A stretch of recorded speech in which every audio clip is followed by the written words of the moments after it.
Over the last 14 years, I've spoken to thousands of PhD students, and the single most common complaint is the lack of guidance and support they get from their supervisors. Now, some supervisors are really just insecure narcissists who maintain their sense of self-esteem by keeping others down. But the majority, I hope, have good intentions, but maybe don't know the best way to supervise students. So they become supervisors because of their research skills, but receive little to no training in how to mentor students. And so often they will just mimic the kind of supervision that they received. So in this video, I'm going to share some thoughts on how to best supervise PhD students. But before we get into details, the most important question to ask is, what's the fundamental purpose of supervision? And there are two basic approaches you could take. You could see your role as being a barrier, holding your students back, or in some cases refusing to talk to them until they meet your standards. Or you could act as a facilitator, doing what you can to help your students develop their skills and ultimately succeed.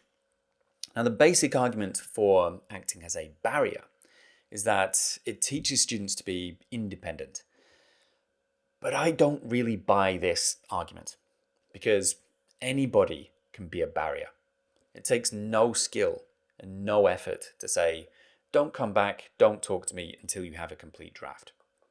And if you've given your student no guidance whatsoever, then it will take very little skill or effort for you to tear it apart. And if that makes you feel good, maybe you should think about whether you're suited to work in education. Now, some students might do a good job on their own, but then what did they gain from working with you? And what could they have achieved with a bit of help?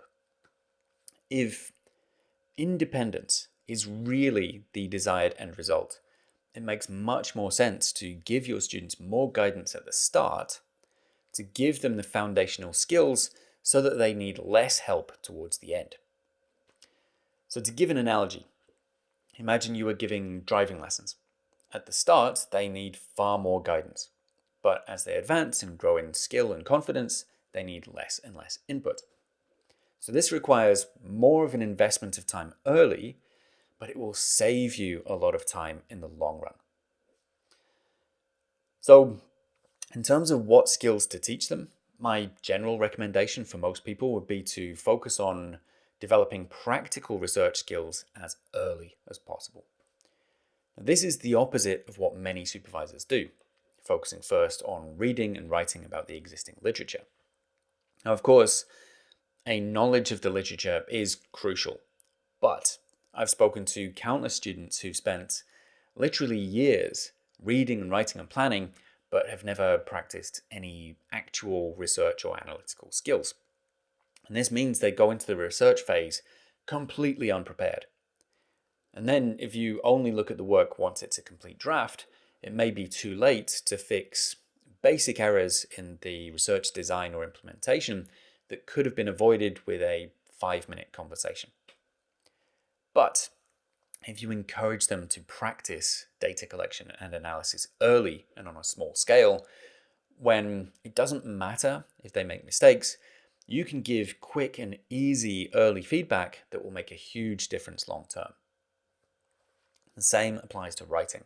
It is so much easier to give feedback early than to wait until there's a full draft, because you can spot problems and give advice before those problems get any bigger.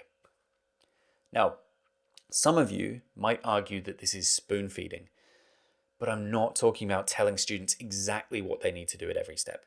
I'm talking about showing them the basics, then encouraging them to try things, to pursue their own ideas, and then giving regular feedback. The key to this is reassuring them that it's okay to make mistakes. Throughout most of the education system, students are penalized for mistakes. But as you know, every academic gets things wrong. Every academic makes mistakes. Every academic has papers rejected. And every academic has gaps in their knowledge. So it's good to share some of your own experiences, to show that you're human, to show that you don't know everything, and that making mistakes is a necessary and unavoidable part of academic research. By sharing some of your own experiences, you can also help prepare your students for a potential career in academia.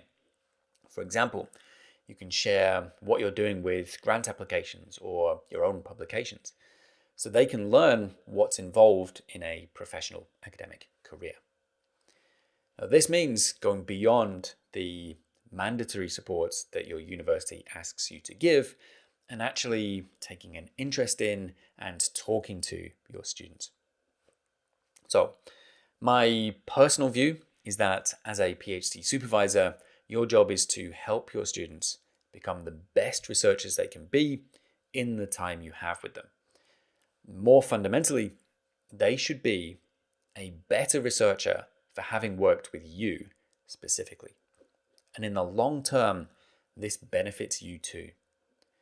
If you teach your students how to do good research, you then have a trained, skilled team who you can work with and publish with.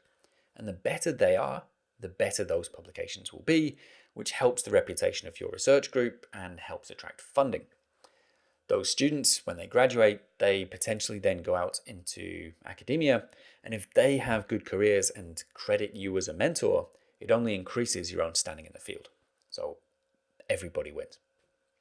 So that's my view of how supervision should be. As always, please do share your thoughts and comments below. And if you'd like to stay up to date, then head to my website at phd.academy and leave your email so I can let you know directly when I publish new videos. So that's all from me.